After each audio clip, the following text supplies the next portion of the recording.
네, 여러분 반갑습니다. 자동차 보험 이론의 이론과 실무의 김영길 강사입니다. 아직 합격자 발표가 안 났죠. 작년 시험에 대해서. 오늘 촬영 일자가 9월 28일입니다. 내일 모레면, 내일이면 발표 나겠네요. 아직 합격자 발표도 나지 않았는데 벌써 이렇게 내년 강의를 찍고 있습니다. 그리고 올해 제가 좀 사정 변경이 생겨서 새로운 학원을 설립하게 됐습니다. 학원 설립과 관련해서 소개 영상은 이제 별도로 촬영한 게 있으니까 그 소개 영상을 참고하시기 바라겠고요. 오늘은 이제 본 강의, 자동차 보험 과목에 대해서 강의하도록 하겠습니다. 자, 여러분 좀 전에 말씀드렸다시피 아직 합격자 발표가 안 났죠. 금요일 저녁이면 아마 발표가 날 것 같은데요. 목요일 저녁이네요.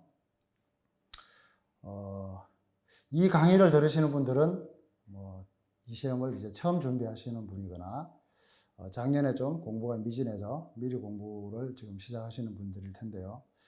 모쪼록 저와 함께 잘 준비해서 또 다른 과목 강사분들과 잘 호흡을 맞추셔서 내년에는 실패 없이 한 번에 합격 갈 수 있기를 기대하겠습니다. 자, 제가 맡은 과목이 이제 자동차 보험 과목인데요. 사실 2차 과목 4과목 중에 어떤 과목을 가장 어려워하냐, 또 아니면 중점적으로 해야 되냐, 이런 질문들이 많이 올라오죠.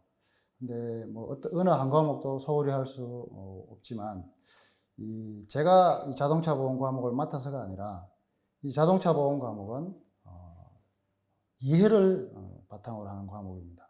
물론 다른 과목도 무조건 달달달 암기해서 될 일은 아니지만 특히 이 자동차 보험 과목은 깊은 이해를 통해서 암기를 해야 차곡차곡 논리가 쌓여가기 때문에 저와 함께 이해를 바탕으로 한 그런 학습을 하도록 하겠습니다.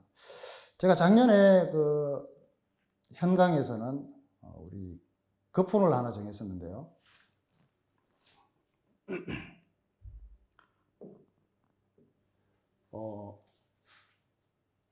학원에서 무슨 거푼이 있냐고 하실 텐데, 저는 앞으로도 강의하는 한해는 이런 거푼을 가지고 여러분들을 지도할 생각입니다. 뭐냐면, 왜 이런 말씀을 드리냐 하면,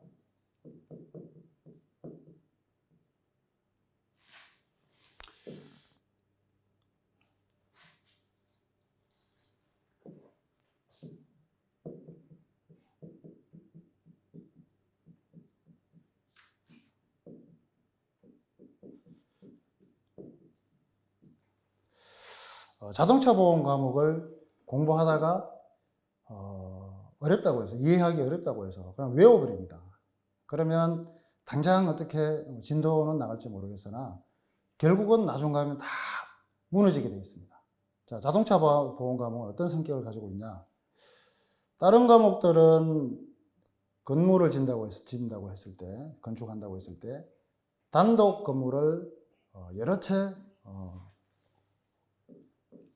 이런 집을 이렇게 그려도 될지 모르겠습니다만은 이렇게 여러 채 건설하는 격이라면 자동차 보험은 빌딩을 내지는 아파트를 건설을 하는 겁니다. 자, 이 차이는 뭐냐? 자동차 보험은 크게 좀 이따 이제 말씀드릴 텐데요. 크게 세 파트가 있습니다. 배상 책임 영역과 피보험자 영역과 약관상 면책 사유, 이 세 가지 영역을 각각 공부해서 잘 유기적으로 논리적으로 잘 결합을 해야 됩니다. 잘 장착을 해야 됩니다. 이렇게 아파트를 지으려면 다 층간 소음도 막아야 되고요. 옆집에 서로 상하수도가 이렇게 겹치면 안 되겠죠.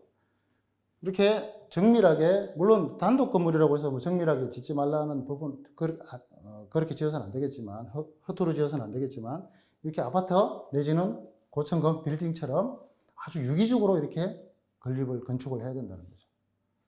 바로 이런 1단계, 2단계, 3단계 논리를 잘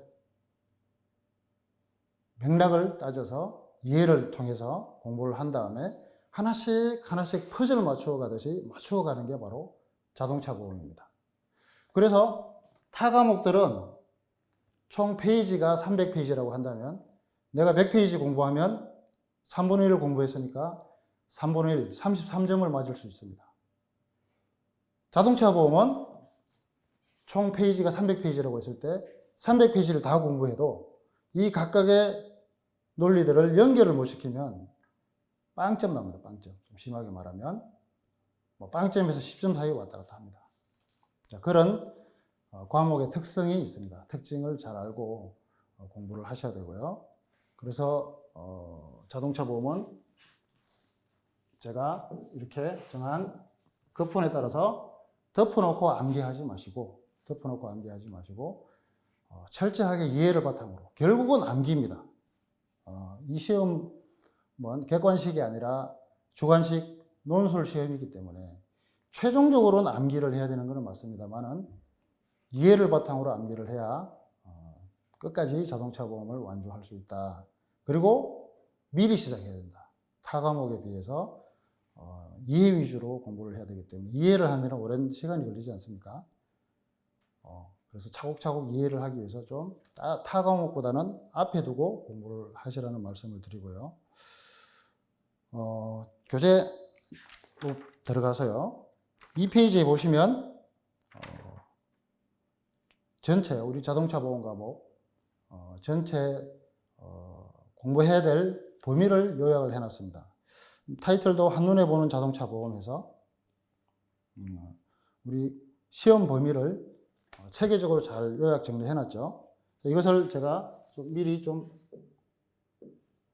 설명을 드려보면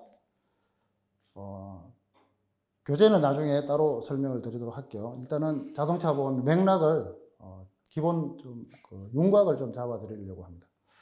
우리 자동차 보험은 크게 대인배상 1과 2라는 배상책임 담보와 자기신체 사고와 줄여서 약자로 표현하겠습니다. 무보험 자동차 상해라는 상해보험, 상해보험이 결합된 일종의 패키지 보험입니다. 배상책임 보험과 상해보험이 결합되어 있는 패키지 보험이죠. 그래서 이 대인배상 1, 2는 이런 구조를 가지고 있고요. 자기신체 사고는 이러한 구조를 가지고 있습니다. 자, 여기 동그라미 세 군데에 들어오는 당사자들을 잘 기억하셔야 되겠죠. 여기가 보험자. 마찬가지로 여기도 보험자입니다. 여기는 피보험자. 여기는 피보험자. 여기까지는 같습니다. 여기는 피해자.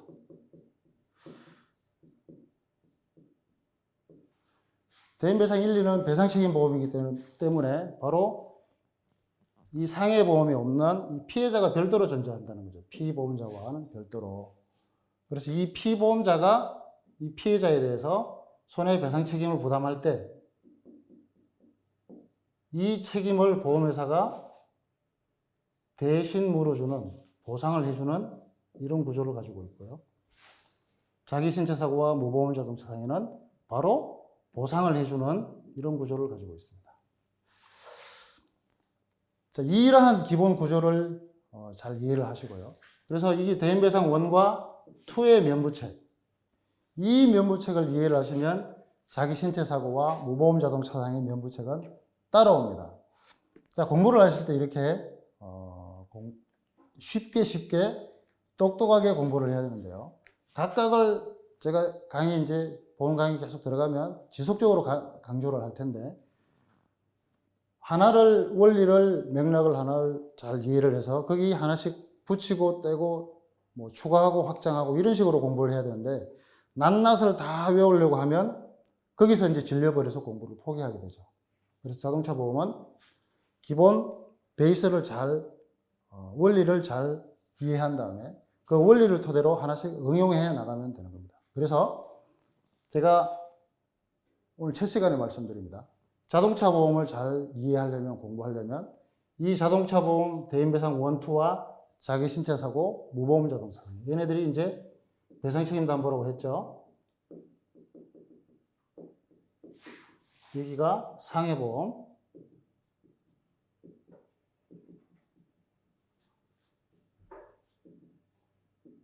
이 배상 책임 보험을 먼저 잘 이해하고, 이게 어렵습니다.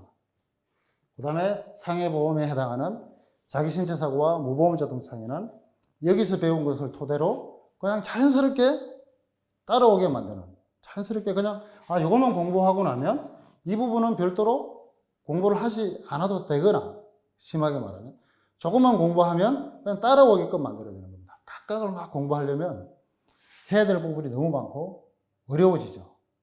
그래서 이런 요령들을 제가 여러분들에게 알려드릴 겁니다. 자, 그래서 1페이지 제 책을 이렇게 썼죠. 한눈에 자동차 보험, 한눈에 보는 자동차 보험이라고 해서 우리 시험을 준비하는 이 수험생분들이 공부해야 될 범위를 여기 요약을 해놓은 겁니다. 이 2페이지를 벗어나서 공부하실 필요가 전혀 없습니다. 제일 밑에 써놨지만 포기 영역이라는 게 있습니다. 일종의 신의 영역이죠.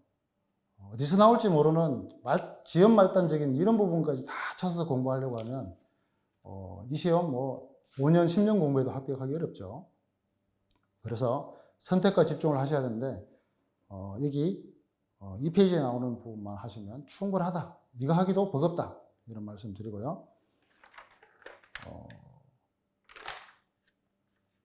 간혹 가다가 또 약술에 대해서 걱정하시는 분들이 많아요. 면부책은 우리 각 교수님들이, 강사님들이 잘 알려주시니까 좀 따라가겠는데 약술은 도대체 감을 못 잡겠다 라고 하시는 이제 수험생분들도 많은데, 약술은 역시 교재 안에 다 있다. 이 교재 안에 책 한 권 안에 전부 들어있기 때문에 별도로 약술을 찾아 헤매실 필요가 없다. 제발 강사를 믿고 한번 제 말씀을 믿고 교재에 한번 승부를 걸어 보시기 바랍니다. 제가 지금 이 자리에서 강의를 하고 있지만 교재 정독의 중요성에 대해서 강의보다 몇 배 더 강조를 할 겁니다. 하고 있고요. 그래서 교재만 충분히 보시면, 충실하게 보시면, 그리고 이 강의를 보조적으로 청취하시면 이 시험, 적어도 자동차 보험 과목은 얼마든지 정복할 수 있다. 그런데 우리 수험생분들이요, 공부를 좀 거꾸로 하는 경향들이 있습니다. 교재는 한두 번 보거나 팽개치고 자꾸 강의에 매달려요. 이거는 우리 수험생들이 범하는 오류 중에 전형적인 이 자동차 보험 과목을 공부하는, 특히 또 다른 과목도 마찬가지입니다. 마찬가지인데 왜 그렇게들 하시나 모르겠어요. 매년 제가 이 말씀을 드립니다만은 잘 이게 안 고쳐지고 있습니다. 다시 한번 말씀드립니다. 여러분, 교재에 목숨 거십시오. 교재에 승부를 거세요. 강의는 교재를 이해하는데 보조적 수단으로 쓰세요. 그래서 강의는 한 번 내지 두 번, 한 번 보시고 필요하면 내가 잘 이해가 안 되는 부분만 골라서 이렇게 보셔야지, 강의를 자꾸 돌려보시면 나중에 답안을 못 씁니다. 결국은 우리가 이렇게 공부하는 이유는 내년 8월에 가서 백지 10장의 답안을 채우기 위한 목적 아니겠습니까? 안 보고. 그래서 안 보고 답안을 채우려면 교재를 보셔야 된다는 거죠. 교재에 나오는 문장, 전문 용어, 핵심 키워드, 이런 부분들을 가지고 문장을 만들고 답안을 채워야 되는 겁니다. 강의에서 들었던 얘기들은 잘 기억이 안 나요. 그 워딩들이. 그냥 이해하는데 강의는 도움이 되는 것이지, 정작 시험 답안지에 녹여낼 때는 강의에서 들었던 얘기들은 안 떠오릅니다. 그럼 어디서 떠오르냐? 바로 교재에 답이 있다는 거죠. 이런 예를 한번 들어볼게요. 서울에서 뭐 부산까지 간다, 아니면 서울에서 광주까지 간다 라고 한다면 뭐 여러 가지 그 도구나 뭐 필요한 그 장비들이 있어야 되겠지만 기본적으로는 이동 수단이 있어야 될 겁니다. 자동차. 그리고 뭐 내비게이션이나 이정표, 그리고 중간에 휴게소가 있어야 될 거예요. 교재는요, 여기 바로 판사하겠습니다. 교재는 자동차에 해당합니다. 강의는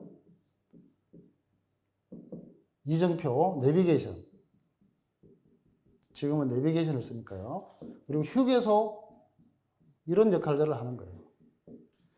내가 자동차를 가지고 목적지까지 가는 데 있어서 좀 쉽게 효율적으로 빨리 갈 수 있는 그런 보조적 수단이라는 거죠.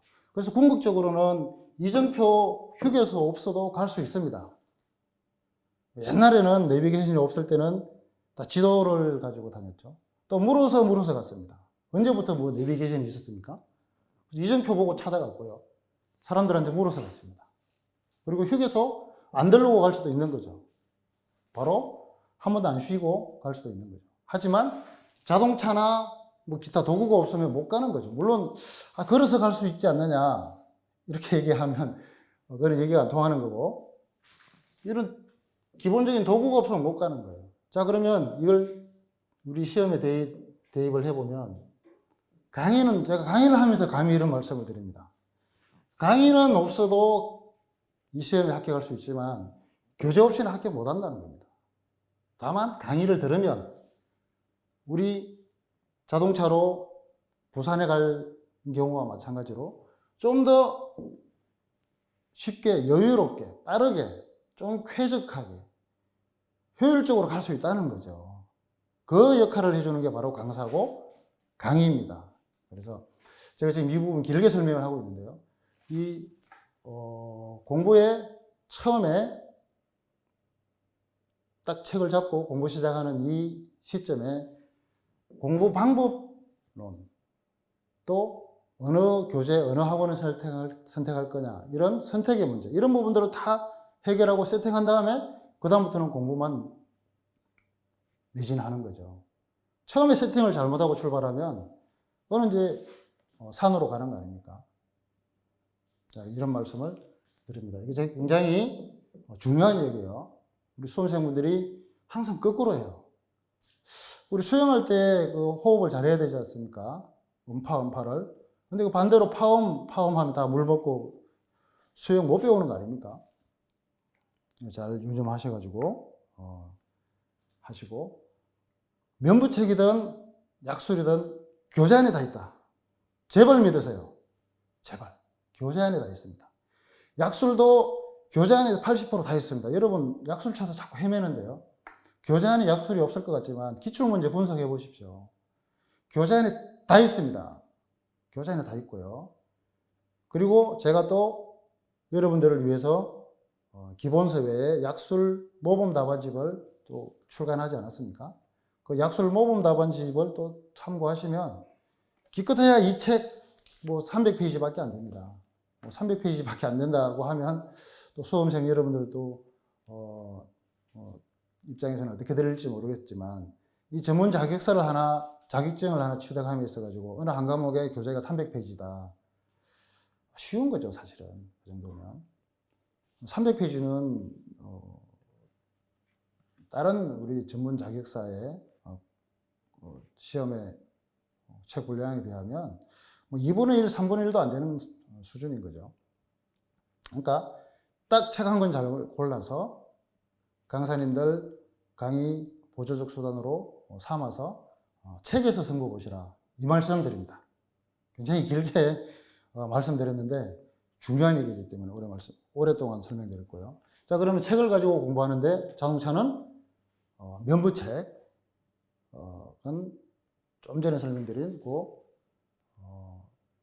대인배상 1, 2와 자기 신체 사고의 면부책을 잘 구분해서 대인배상 1, 2 면부책을 먼저 명확하게 완벽하게 이해를 하시고 나면 무보험 자동차 상해와 자기신체 사고 면부책은 따라오게끔 만드는 그런 식의 공부를 제가 알려드리겠습니다. 그럼 따라오시면 되겠습니다. 자, 그러면 이제 교재를 가지고 한번 공부해 보겠습니다. 제 책을 작년에 책에서 크게 안 벗어났고요. 개정약관은 다 반영을 했고요. 또 개정 법령들도 다 반영을 했습니다. 그리고 이제 올해 이 강의를 시작한 이후에 개정되는 약관이나 법령들은 따로 정리해서 제가 강의 자료에 업로드를 해 드리도록 하겠습니다.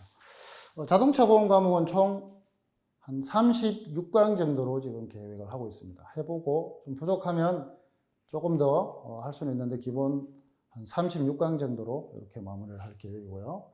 머릿말이니까 패스하시고요. 패스하고요.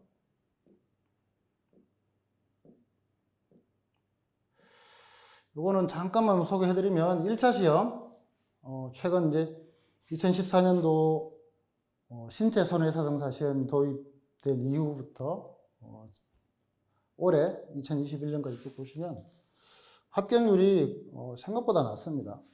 2차 시험 합격률이 굉장히 높을 것 같은데 그냥 응시만 하면 다 합격할 것 같은 이런 느낌이 있죠. 그런데 한번 숫자를 보십시오. 데이터를 보시면 한 25%, 30%, 한 30% 하회를 하고 있습니다. 쭉 보세요. 그래서 1차 시험을 만만히 볼 부분은 아니고요. 1차 시험을 떨어지는 이유는 내 공부량이 부족해서 그렇습니다. 그럼 공부량은 왜 부족하냐? 1차 시험을 만만하게 보거든요. 만만하게 보다가 막판에 시간에 쫓겨서 결국은 공부를 못하게 됩니다. 공부할 분량은 많은데 시간은 없다. 이렇게 되면 이제 포기하게 되는 거 아닙니까? 그래서 미리미리 준비하셔야 되고, 특히 이제 계약법 같은 경우는 2차 과목에 준해서 공부하셔야 돼요. 계약법은 굉장히 이해 위주 과목입니다. 특히 이제 판례가 많이 나오고, 그래서 저희 학원에서는 이제 판례 강의를 1차 과목에서 별도로 하지 않습니다. 기본 이론 강의와 문제풀이 강의에서 판례를 충분히 다 소개하고 설명을 할 것이기 때문에 책도 업계에서 거의 유일하게 다 판례로 도배를 했습니다. 그래서 책을 이번에 받아보시면 보험계약법 책을 정말 잘 썼더라고요. 우리 변호사님이신데 자동차 보험 전문 변호사님이세요. 근데 책을 좀 어떻게 우리 수험생분들이 계약법 특히 판례 어려워하는 부분을 착안해 하셔가지고 판례를 거진 다 집어넣습니다. 그래서 굳이 1차 시험에 기본 이론 듣고 문제풀이 듣고 또 뭐 총정리 듣고 판례 특강 듣고 이러지 말라는 의미에서 저희는 판례 특강 과목 강좌를 개설하지 않고요. 판례를 일단 교재 안에 다 녹이고요. 그 교재를 가지고 기본 이론 강의와 문제풀이 강의에서 판례를 충분히 설명하는 이런 방식으로 커리큘럼을 꾸렸습니다. 그래서 여기 좀 전에 설명드린 그 1차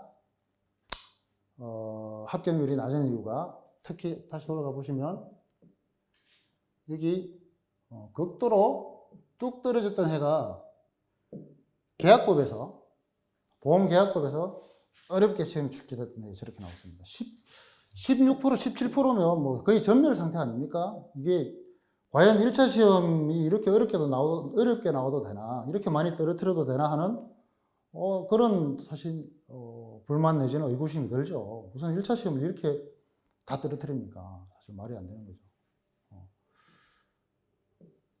그렇게 해서 보험계약법은 2차 과목이다 생각하시고 준비를 하시라는 말씀을 드리고, 최근 8년간 2차 시험 현황을 보시면 커트라인은 최근 들어서는 다 50, 51 이런 정도 수준입니다. 아직 올해 시험 합격자 발표가 안 났죠. 내일 모레 날 것 같습니다. 내일 날 것 같아요. 내일. 그래서 뭐 비슷하게 예년의 추세를 비슷하게 따라가지 않을까. 합격률은 뭐 10% 거의 확정이고요. 이런 뭐 추세입니다. 10%면 정말 낮은 거죠. 10명 중에 1명 합격하니까. 연간 강의 커리큘럼은 교재 참고하시고요.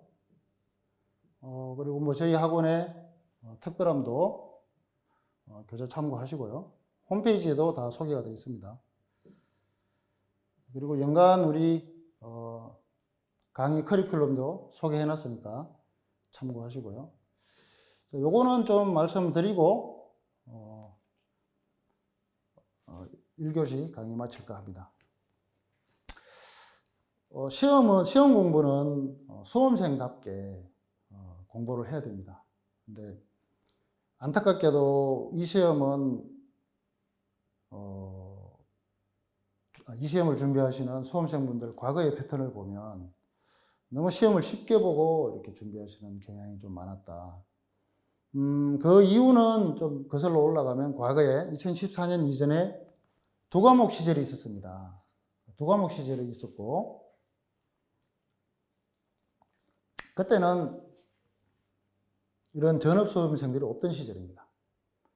그러니까 다 실무자들끼리 경쟁을 하고, 과목도 두 과목밖에 없죠. 그리고 한 과목은 자동차 보험 이론 실무, 자동차 보험 과목이니까, 실무 과목이니까 먹고 들어가는 거죠. 그리고 손해사정 이론, 지금 1차 과목이 있지만, 손해사정 이론 과목 한 과목 공부하는 거예요. 그리고 상대평가니까 누군가는 합격하는 거죠. 아무리 놀아도, 공부를 못해도, 안 해도, 정해진 숫자는 합격을 하는 거죠. 근데 지금 많이 변했죠. 한 10년, 15년 이렇게 세월이 흐르면서 이 시험을 준비하는 응시 연령이 놀랍게도 20대의 비중이 지금 거진 50% 가까이 됩니다. 조금 반올림을 조금 크게 하면 거진 50% 가까이 됩니다. 20대, 20, 30대가 아니고 20대요. 그리고 과목이 4과목이 늘었죠. 4과목으로 늘었죠. 그러다 보니까 이제 옛날처럼 그럼 뭐 석 달 만에 합격했네 뭐 이런 얘기가 안 통하는 거죠. 그래서 제가 좀 우리 경각심을 가지고 공부하자는 의미에서 이 내용을 이제 책에다 실었습니다. 일단은 공부를 하려면 마음 자세가 되어 있어야 되고요. 두 번째는 올바른 공부 방법론으로 공부해야 됩니다. 좀 전에 말씀드렸지만 교재에 집중해서 공부를 해야 되는데 교재는 팽개쳐 놓고 강의를 이해하기 위해서 교재를 보는 이런 거꾸로 가는 공부 방법론 아주 바람직하지 않죠. 이해를 통해서 암기를 해야 되는데 대놓고 암기하는 이런 공부 방법론 옳지 않죠. 그런 것은 이제 공부 방법론이고요. 지금 여기 나오는 것은 이제 주로 이제 자세에 대한 얘기입니다. 우리 마음가짐. 물론 일부는 공부 방법론도 포함되어 있는데 하나씩 볼게요. 시험에 떨어지는 수험생 유형에서 첫 번째 시간을 못 내거나 시간을 안 내는 사람. 이런 분들은 그냥 이 시험을 포기하든가 시간을 내든가 양자택일을 해야 되는 거죠. 그죠? 뭐가 우선순위인지 냉정하게 자기 자신을 되돌아봐야 되는 거죠. 정말 자격증 취득이 우선순위라면 시간을 내겠죠. 그 다음 합격에 대한 간절함이 없는 사람. 역시 뭐든지 이 시험뿐만 아니라 어떤 목표를 달성하고 결과물을 창출하려면 간절함이 있어야 됩니다. 내가 이 자격증이 꼭 필요하다.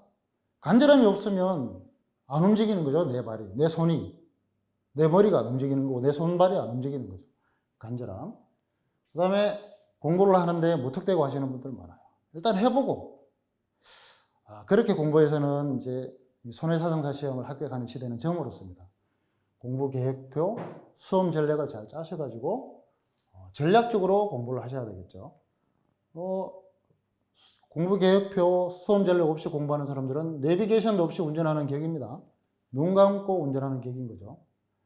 그 다음 공부 의지, 공부 패턴을 유지 못하는 사람, 작심삼일. 시작은 잘했는데 뭐 집안일 행사에 회사 뭐 또 업무에 하다 보니까 금방 그냥 나가 떨어지시는 분들. 그러니까 유지를 못 하시는 분들은 또 힘들다. 그럼 시험을 얕잡아 보거나 찍어서 공부하는 사람. 예전에 있었죠. 지금은 없어진 것 같습니다. 지금은 뭐 기본 최소 1년 아니면 뭐 2, 3년 이렇게 잡고 공부하니까요. 그리고 찍어서 공부하는 사람. 이거 예전에는 있었죠. 지금은 돈 내고 학원에 와서 강의를 들으신 분들이 찍어서 공부하시는 분들은 없겠죠. 그 다음에 이 책, 저 책, 이 자료, 저 자료, 이 학원, 저 학원 이렇게 투어 하시는 분들. 거의 기인에 가깝죠. 기인에 가깝고요. 이런 분들 합격하시는 분들 있기는 하더라고요. 근데 아주 바람직하지 않은 공부 방법이고요. 수집생, 중간 유통상이 되지 말고 수험생이 되라는 말씀을 제가 드립니다. 나는 누군가 자기 정체성을 잘 확인하세요. 내 합격을 위해서 나는 이 시험 공부를 하는 사람인가? 다른 사람 합격을 도와주기 위한 조력자 역할을 지금 하고 있는 건가? 공급책인가? 이런 부분들. 좀 전에 말씀드렸죠. 교재 정독을 소홀히 하는 사람. 기본서 다독. 이건 계속 말씀드릴 겁니다. 그리고 이해 없이 덮어놓고 단순 암기식으로 하시는 분들. 그리고 이거는 뭐 나중에 이제 모의고사 시즌에서 많이 나오는데요. 지문 탐독. 문제를 잘 못 읽어요. 엉뚱하게 읽습니다. 이런 분들 굉장히 안타까운 거죠. 이런 분들은 뭐 자세히 문제도 아니고 공부 방법론도 아니고 일종의 습관인데 굉장히 안타깝습니다. 이건 만약에 본인이 그런 난독증이나 지문 탐독을 웬일인지 잘 못해. 그러면 좀 조기에 본인의 상황을 빨리 캐치하셔가지고 조기에 빨리 이걸 개선을 해야 되겠죠. 그리고 마지막에 강사에 대한 믿음이 없는 사람. 강사를 믿고요. 강사를 믿는 자기 자신을 믿을 때 비로소 합격의 문은 열립니다. 자, 여기 한 10가지 정도 소개했는데요. 한 2개 이상 해당되면 떨어진다고 보시면 돼요. 2개 이상 해당되면. 자, 잘 유념하셔가지고 공부에 매진하시기 바라겠고요. 지금 이 강의는 지금 총 36강 중에 1강인데요. 좀 초반에 제가 오랜만에 강의를 하다 보니까 조금 매끄럽지 못한 부분이 있었는데 2교시부터는 제대로 발동 걸어서 여러분과 같이 한번 스타트 해 보겠습니다. 잠시 끊었다가 진행하겠습니다.